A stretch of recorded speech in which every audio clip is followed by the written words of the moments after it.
A Tragédia de Santa Maria, primeira parte, Os Redivivos, capítulo 2, Amor de outra vida.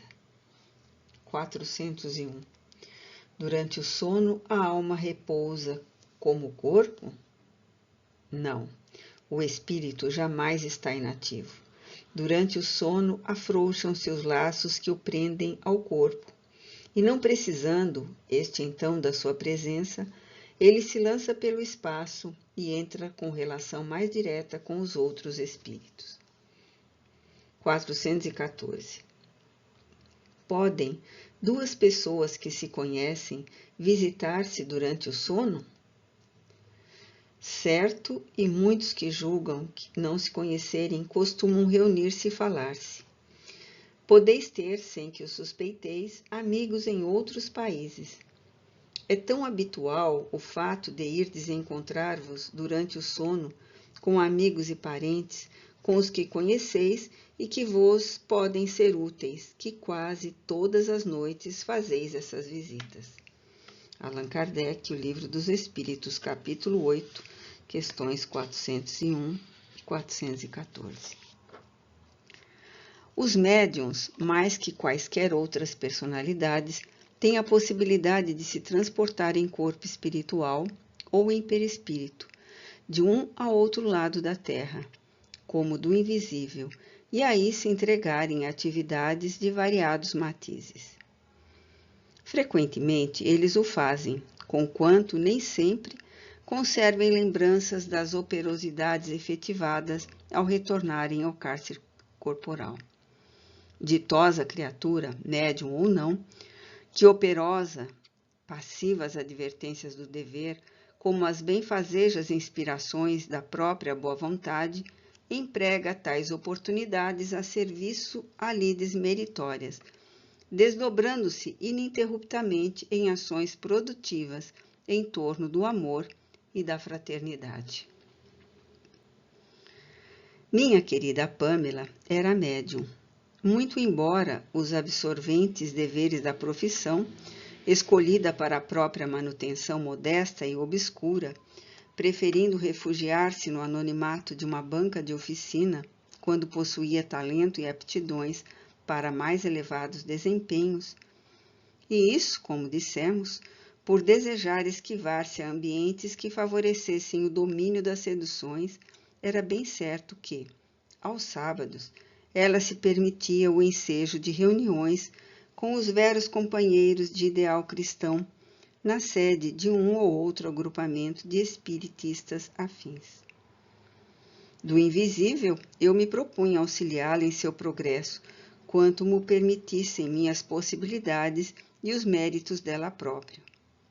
Enternecido ante o desejo por ela, perseverantemente apresentado, de se enobrecer moral e espiritualmente aos fulgores dos ensinamentos divinos, renovando o próprio caráter diariamente e se habilitando consequentemente de todas as formas para encargos e missões conferidos pela ciência do invisível, de que era, como sabemos, aprendiz convicta.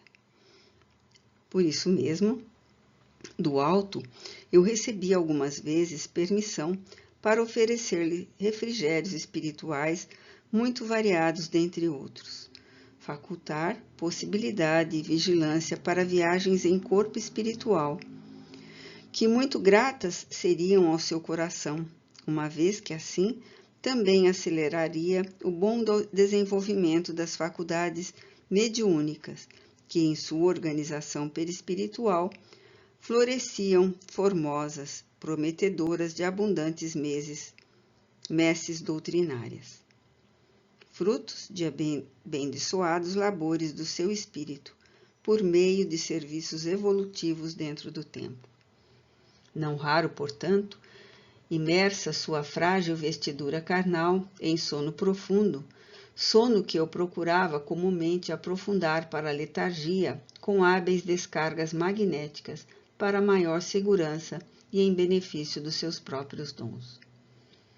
Pamela, parcialmente desprendida, mas muito lúcida, como geralmente ocorre com os sensitivos grandemente passivos, alçava a mente ao infinito, em súplicas férvidas e veementes, para que os seus mentores espirituais lhe permitissem rápida visita a Zurique, na Suíça, onde, uma vez afrouxadas ataduras magnéticas que comprimiam suas faculdades nas cadeias do corpo carnal, sabia existir alguém que lhe era muito caro ao coração, mas do qual, em vigília, só se recordava por intermédio do que julgava tratar-se apenas de um sonho, não obstante as instruções aprendidas nos códigos da ciência espírita.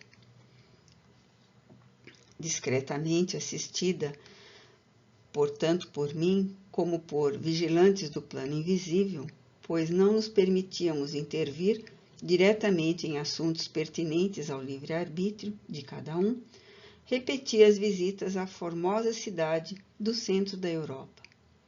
Perlustrava com desembaraço as ruas silenciosas e limpas, a que muitas vezes camadas de neve branqueavam.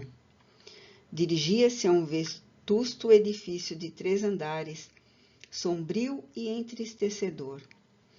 Penetrava singelo aposento, onde um jovem louro e esbelto repousava adormecido e murmurava, traindo ternura infinita: Bentinho.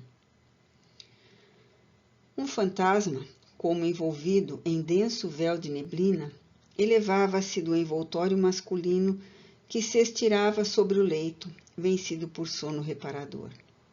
Apertava-a nos braços ternamente, osculando-a com doçura e saudade, e enlaçando-a pela cintura, desciam ambos as escadarias estreitamente enleados para aprazível passeio pelas ruas de Zurique.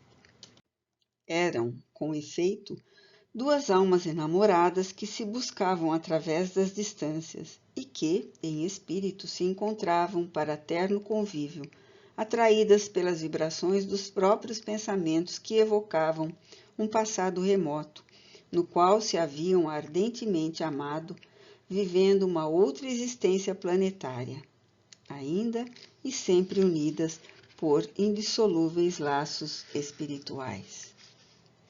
Todavia, o jovem, por ela denominado Bentinho, era agora suíço de nascimento, trazendo o nome por ela desconhecido, pois que, se em época já extinta, em existência pregressa, o conhecera com aquele apelido. A verdade era que, no presente, chamava-se Maximiliano Niemeyer, era de origem alemã e tornara-se conhecido no grupo de relações que cultivava apenas pela abreviatura de Max. Culto, esbelto, corado e sadio, Max, no entanto, carecia de bens de fortuna, não obstante a brilhante tese de agronomia que defendera na universidade de sua terra natal. Se as faculdades psíquicas de Pamela, por mais lúcidas e desenvolvidas ainda, lograssem destacar pormenores, percebiam que seu amorável amigo trajava-se modestamente, sofria privações na triste mansarda do 3º andar e se entristecia com a impossibilidade de emigrar para se permitir livre curso às ambições que nutria, atendendo às imperiosas necessidades por que se via sitiado. De certa feita, durante confortativos devaneios espirituais pelos jardins perfumosos de Zurique, confessou a Pamela o fiel companheiro de outras vidas. Pesa-me profundamente a solidão em que vivo, apartado do teu amoroso convívio, minha querida Esmeralda. Tua ausência de minha vida desencoraja-me e penaliza-me, não permitindo trégua ao meu espírito para integralmente esquecer o drama atroz que nos separou. Apenas, durante estes nossos rápidos encontros, logro lenitivo e valor suficiente para me permitir arrastar o fardo da existência. Durante a vigília, no decorrer das lides cotidianas, não passo de um coração insatisfeito, a quem tudo falta, um homem entristecido que não consegue atrativos ao redor de si, e cujo caráter vai descambando para a descrença e para a neurastenia. Agora, na esperança de conseguir refrigério para a nostalgia que me crucia, acabo de me filiar a um grêmio humanitário, no qual o estudo do idioma Esperanto será indispensável. Peço-te, minha querida, que imites o meu gesto lá em tua pátria, pois sei que existem núcleos disseminadores do fraterno idioma pelo mundo inteiro. Quem sabe assim chegaremos a corresponder-nos um dia por alguma revista ou jornal de propaganda do Esperanto, já que nossas almas se buscam ansiosas, sem outras possibilidades ou oportunidades de se avistarem, senão as que nos permitem o sono do corpo físico? Amanhã, despertando tu no Rio de Janeiro e eu aqui em Zurique, teremos olvidado tudo quanto nos falamos, apenas logrando a impressão deliciosa de um lindo sonho de amor. Cultivando o Esperanto, porém, será mais do que provável que com a facilidade nos ponhamos um diante do outro, renovando depois para o futuro a felicidade que tão duramente nos foi arrebatada no passado. Nenhuma regra das leis que regem o mundo espiritual, pelas quais me oriento, coibia-me recordar a Pamela, quando em vigília, uma vez que outra a promessa feita ao ansioso Max durante as curtas evasões em corpo astral. Eu o fazia, pois, discreta e gratamente, sempre que possível, servindo-me do auxílio de sugestões sutis, mesmo criando pequeninas oportunidades aparentemente filhas do acaso. Aos espíritos também é grato uma ou outra gentileza para com aqueles, humanos ou não, que lhe ficam na rota. E assim, agindo, que mais faria eu se não observar as lídimas leis da fraternidade? O Esperanto está a serviço da fraternidade, como a beneficência a serviço do amor. E introduzir a mocidade ao seu estudo racional é adverti-la a se preparar para um futuro radioso, que tenderá a enlaçar a humanidade no mesmo elo de vibrações afetivas.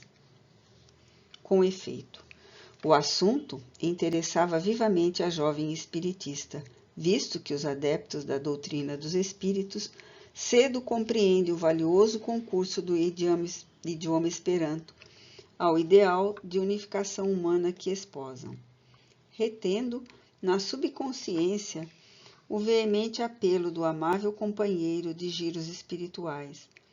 Assim, as minhas insinuações durante sua vigília, pouco a pouco, passou ela a interessar-se pelo Esperanto e procurou penetrar os seus segredos linguísticos. No Rio de Janeiro, é fácil a um estudioso ou pensador, espiritista ou não, fazer a cintilante aquisição intelectual.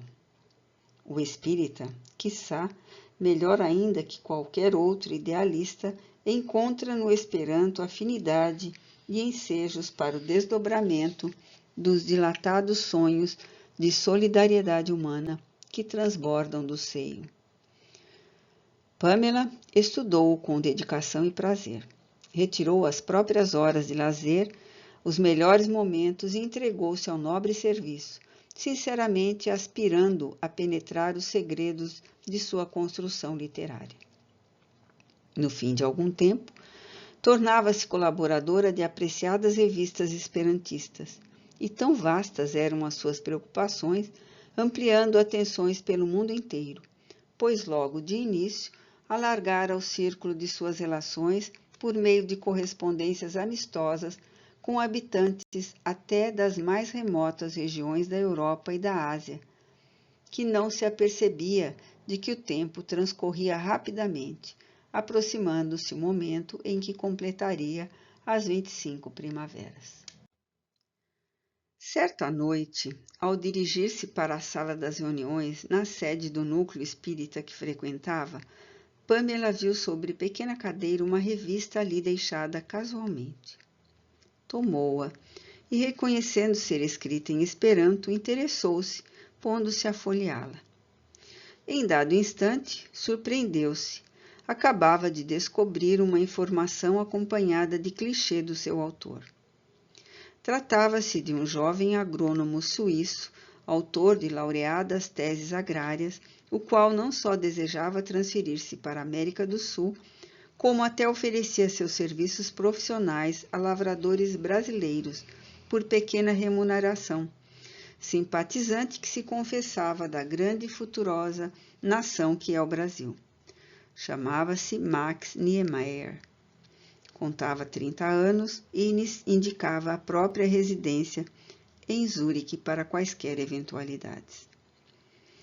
Profundamente impressionada, a herdeira do comendador Barbedo interrogava-se enquanto o erudito presidente da instituição convidava a assistência ao recolhimento que antecede a abertura das ditas reuniões. Onde já vi eu tão doce expressão de olhar e o sorriso amável e franco estampados naquele clichê? Max Niemeyer, onde vi? Deus meu, conheço-o porventura? Não, certamente, pois reside na Suíça. Orou por ele, comovida, adivinhando-o em angustiosas dificuldades financeiras, dado o noticiário a seu respeito, desejando-lhe boa sorte nos intentos. Todavia, ao término do trabalho da respeitável assembleia, procurou o possuidor da revista e roga-lhe a gentileza de lhe permitir levá-la consigo. Passaram-se os dias e em outra revista do mesmo idioma encontra a idêntica informação, desta vez, porém, acompanhada de formosa e fecundíssima tese sobre a cultura da cana-de-açúcar, tão apreciada e cultivada no Brasil, e da melhor forma de irrigações para as searas dos climas tropicais. Encantada, como futura fazendeira, decidiu-se a felicitar o autor pela comprovada sagacidade e compreensão do clima tão diversos daqueles em que vivia, nele percebendo trabalhador estudioso, além de culto companheiro de ideal esperantista. Não vacilou, portanto, e teceu excelente e vívido comentário sobre a agricultura no Brasil, onde escasseiam as searas, oferecendo-o literariamente ao ilustre autor das aludidas teses, terminando por felicitá-lo pela inconfundível competência comprovada, quer como técnico de agronomia, quer como emérito beletrista esperantista, remetendo-lhe igualmente encantador soneto bucólico, que messes surgiam como bênçãos dadivosas do céu sobre aqueles que se preocupam com o sagrado amanho das sementeiras nas entranhas fecundas e generosas da terra. Como seria de esperar, amável na correspondência, estabeleceu-se entre os dois jovens esperantistas. Confessavam ambos, no decorrer de assíduas epístolas, que se julgavam unidos por laços de afinidades indefiníveis e recíprocas. Insólita confiança levou-o a perseverar nesse termo de comunicação, vinculando a mútua simpatia que intelectualmente os atraía. A verdade era, porém, que, sem que ambos pudessem sequer conhecer mentalmente a origem de tão grande atração, seus espíritos desde muito se conheciam e amavam, e até, como já vimos, se encontravam com frequência durante a letargia do fardo corporal terreno. Porquanto, Pamela, a quem faculdades mediúnicas belíssimas engrandeciam o caráter, se reportava à procura do amigo bem-querido, já que este, dada a ignorância das ciências transcendentais, não cultivando devidamente os poderes da alma, seria impotente para, mesmo em espírito, transpor com segurança os imensuráveis espaços em busca daquela cuja lembrança se decalcava ocultamente nos refolhos da sua alma, como nos arcanos do coração. Fotografias e confidências foram trocadas. Ambos, a si mesmo, confessando que as doçurosas emoções de um grandioso sentimento afetivo penetravam não apenas as potencialidades dos seus espíritos, mas ainda todas as horas que viviam.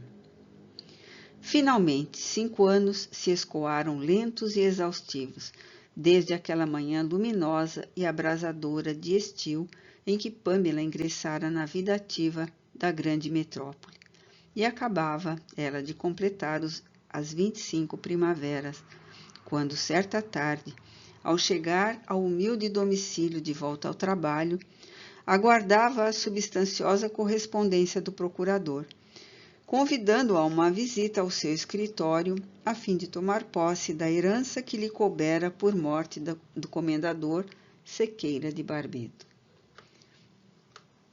Preenchidas todas as formalidades legais, Pamela foi reconhecida legítima proprietária da fazenda de Santa Maria, localizada nos arredores de certa cidadezinha aprazível e fresca do estado do Rio de Janeiro, como da grande fortuna em valores móveis que a acompanhavam, não se excetuando nem mesmo as joias da família de Barbedo.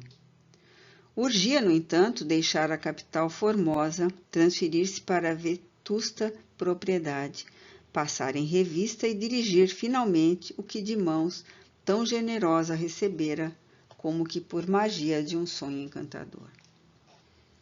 E foi assim que, por outra clara manhã de um dia de verão, aquela jovem singular, que vivera só na colmeia ardente de uma grande cidade, sem se contaminar no opróbrio de quaisquer deslizes, rumou para o interior do país, tomando uma passagem de primeira classe no antigo prefixo S1 da Estrada de Ferro Central do Brasil, o qual partiu resfolegante e barulhento da estação D. Pedro II.